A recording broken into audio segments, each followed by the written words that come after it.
नमस्कार मंडळी. मी रोज रोज तुमच्यासाठी नवीन नॉलेज टाकत आहे, नवीन व्हिडिओ टाकत आहेत, लोकांना आवडत आहेत. आता तुम्ही हा व्हिडिओ पाहिलाच असेल. आज मी त्याबद्दल मेटाबॉलिक सिंड्रोम बद्दल तुम्हाला माहिती देतोय.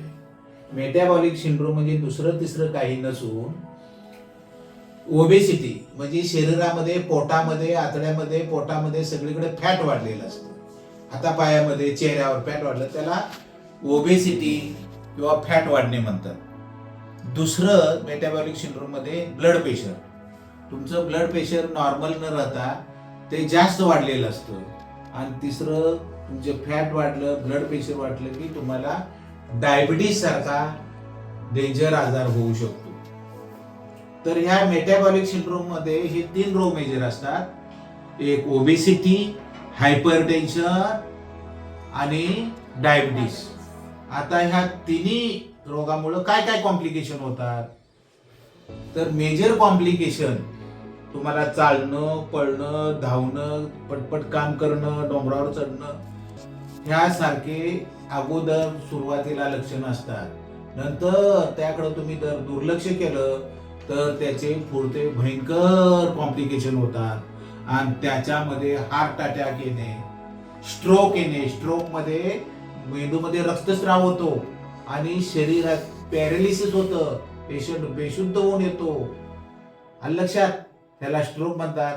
दुसरा, तुमच्या किडन्या खराब होतात, त्याला डायबिटीक नेफ्रोपॅथी म्हणतात. तिसरं, तुमचा रेटिना म्हणजे दृष्टीपटल ते पण खराब होतं आणि मोतीबिंदू पण तयार होतो. आणि कधी कधी त्याचं कॉम्प्लिकेशन काच बिंदू मध्ये होतं. हे यासारखे भयानक कॉम्प्लिकेशन होऊन नंतर हळूहळू तुमच्या हातापायाच्या नसा सुंब पडतात. सुंब पडल्यानंतर तुम्हाला संवेदना निघून जातात. आणि जर का तुम्हाला एखादी जखम झाली तर तुम्हाला कळत नाही त्याकडे तुम्ही दुर्लक्ष देता, कारण चप्पल घातलेली पण तुम्हाला कळत नसते की आपण चप्पल घातलेली, तर जखम काय करणार. मग त्या जखमेमध्ये काय होतं बाबांनो, त्या जखमेमध्ये जंतू शिरकाव करतात. आणि जंतूंना साखर आणि ब्लड फार आवडतं. ते लगेच तिथं भर भर भर आपली प्रजनन वाढवतात, मोठं इन्फेक्शन तयार करतात. इन्फेक्शन केल्यानंतर हातापायाला सूज येते, ताप येतो, पेशंट सेप्टिशियामध्ये जातो, पेशंट सिरियस होतो, गँग्रीन होतो. आणि पेशंटला हे सगळं झालं की त्याला जीवाशी बेततं. तर हे होऊ नये म्हणून तुम्ही काय करायचं, साधा उपाय सांगतोय. सगळ्यात प्रथम तुम्ही तुमच्या तोंडावर आणि मनावर कंट्रोल करा. जे दिसतंय म्हणून सगळं खायला मिळतंय म्हणून कंटिन्यूस खाऊ नका. लहान मुलांना तर जे आता तुमची कशी तब्येत आहे सडपातळ, प्लीज कृपया अशीच ठेवा आयुष्यभर. आलं लक्षात?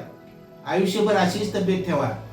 नाहीतर लहान मुलांना आता 5व्या वर्षापासून काय सुरू झालेलं आहे, घरचं खाणं बंद झालं. त्यांना भाकरी नको आहे, चपाती नको आहे, गव्हाचं पदार्थ नको आहेत. अरे पार्सल खायला पाहिजे, पार्सल, हॉटेल मधलं पार्सल. त्यांना हे आवडत नाही, भाकरी आवडत नाही, ज्वारीची भाकरी आवडत नाही, बाजरीची भाकरी आवडत नाही, तांदळाची भाकरी पण नको म्हणतात, चपाती नको म्हणतात.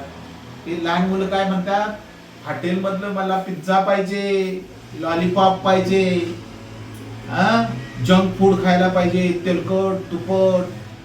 हे खाऊन खाऊन खाऊन खाऊन पोरं हल्लीची का नाही वयाच्या 10व्या 15व्या वर्षी एकदम फॅट, गुबगुबीत, मोठमोठे गाल, मोठं मोठं पोट.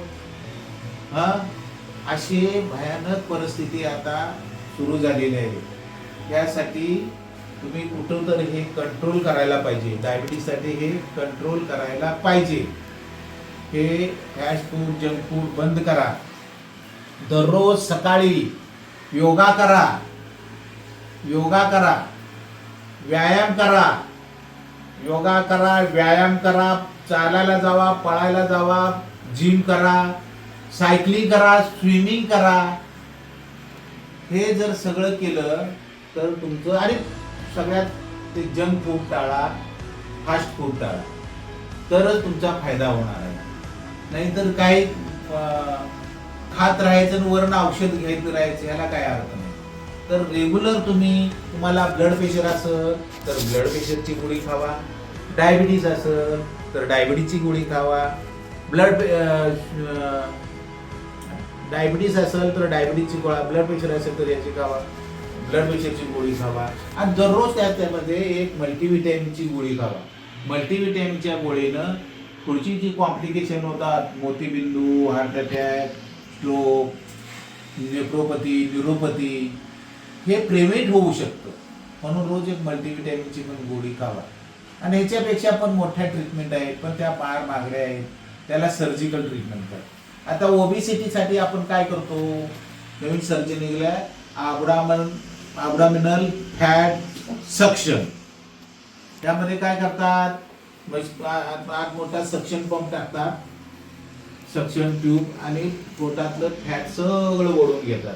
आणि त्याच्यापेक्षा दुसरी मेजर सर्जरी निघालेली आहे, त्याला बेरॅट्रिक सर्जरी म्हणतात. ही लॅप्रोस्कोपी पद्धतीने करतात.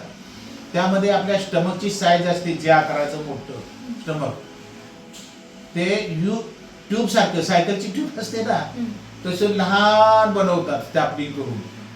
आणि मग तुम्हाला भूक लागली तर तुम्ही खाता, पण पोट लगेच भरतं, कारण तुमचं स्टमक लहान झालेलं आहे. आणि लक्षात, पण त्याचे पण साईड इफेक्ट असतात. तर तुम्ही कृपया, त्यात मी मेटाबॉलिक सिंड्रोम तुम्हाला शिकवलेला आहे, तो तुम्ही पाहिलेला आहे. तरी धन्यवाद. माझा तुम्हाला जर हा व्हिडिओ आवडला तर लाईक करा, सबस्क्राईब करा, शेअर करा, आणि कमेंट पण पाठवा. आणि जर असेल तर तुम्ही बेल आयकॉनवर प्रेस ऑल म्हणून आवड करा. आणि नंतर तुम्हाला कोणता व्हिडिओ पाहिजे असेल, कशाबद्दल माहिती हवी असेल, ते मध्ये कमेंटमध्ये टाका. त्या पद्धतीने मी तुम्हाला नवीन व्हिडिओ पाठवत आहे. धन्यवाद, नमस्कार, थँक्यू.